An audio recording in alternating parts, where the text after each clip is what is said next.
नमस्कार दोस्तों, रामायण से सीखे लाइफ मैनेजमेंट संजय की नज़र से इस कड़ी में मैं फिर एक बार आपका स्वागत करता हूँ। जय श्री राम। दोस्तों, आज की कड़ी में हम बात कर रहे हैं राम का लंका पहुँचना और फिर अंगद संवाद। दृश्य संख्या 1, अति उत्साह से बचें। इस दृश्य में रावण अपने किले पर खड़े होकर राम की सेना का निरीक्षण करते हैं और वहीं दूसरी ओर राम अपने शिविर से रावण की लंका एवं किले का निरीक्षण करते हैं। ऐसे में जब सुग्रीव को यह पता चलता है कि रावण उनके शिविर का निरीक्षण कर रहा है तो वे बड़े क्रोधित होते हैं और उसी क्षण रावण के पास पहुंचकर उससे युद्ध करने लगते हैं। सुग्रीव व रावण काफी देर तक युद्ध करते हैं और सुग्रीव को मुंह की खाकर वापस राम के पास आना होता है। राम मुस्कुराते हुए सुग्रीव को अति उत्साह से बचने का संदेश देते हैं। इससे हमें ये सीख मिलती है कि हमें अति उत्साह के साथ जल्दबाजी नहीं करनी चाहिए, इससे कार्य बिगड़ जाता है। इस समय राम सेनापति है और राम की आज्ञा लिए बिना रावण के पास जाना अनुशासन की श्रेणी में नहीं आता। जब हम एक टीम के साथ होते हैं तो हमें पूरी टीम को महत्व देना चाहिए। इस प्रकार अति उत्साह अक्सर हमें मुसीबत में डाल देता है। दृश्य संख्या 2, अति आत्मविश्वास घातक होता है। इस दृश्य में मंदोदरी रावण को सलाह देती है। मंदोदरी अपने अनुभव के आधार पर हुए अपशकुनों को आधार मानते हुए रावण को समझाती है कि राम से बैर ना करें, सीता को राम को सौंप देवे, युद्ध ना करें। किंतु रावण अपने ही कुतर्कों द्वारा मंदोदरी की सलाह को अस्वीकार कर देता है। मंदोदरी पत्नी होने के नाते पति के जीवन को लेकर चिंतित है। इस दृश्य से हमें ये सीख मिलती है कि अति आत्मविश्वास के कारण अक्सर हम अपने आसपास के लोगों को, हमारे शुभ चिंतकों को नकार देते हैं। इसी तरह रावण अपने नाना माल्यवान जी की सलाह को भी अस्वीकार कर देते हैं, विभीषण की सलाह को भी अस्वीकार कर देते हैं।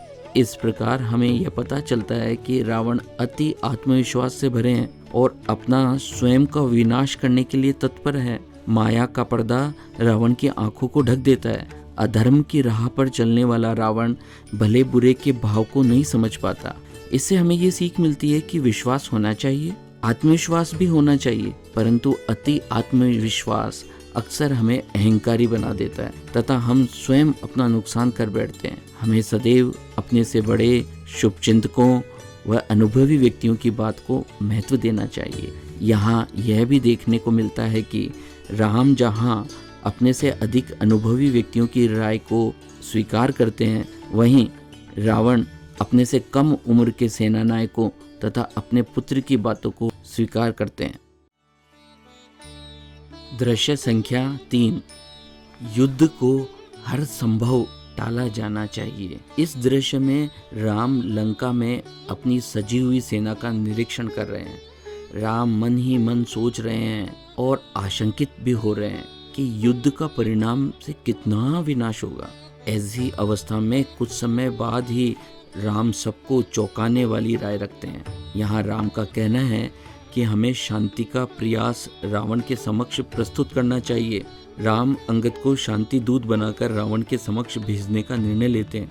इस दृश्य से हमें ये सीख मिलती है कि जहाँ तक संभव हो सके विवाद व युद्ध से बचना चाहिए, क्योंकि इससे जन व धन की हानि होती है। युद्ध के कारण आम जन को हानि होती है तथा सेना में नियुक्त व्यक्तियों को भी अपने जीवन को खोना पड़ता है। जहाँ तक संभव हो सके इस तरह के नरसंहार, अशांति रूपी नकारात्मक वातावरण से बचने का प्रयास करना ही चाहिए। दृश्य संख्या 4, वाक कौशल यानी कम्युनिकेशन स्किल। इस दृश्य में अंगद रावण के दरबार में प्रस्तुत होते हैं। रावण अंगद का उपहास करते हैं। रावण अंगद को बैठने के लिए आसन भी नहीं देते।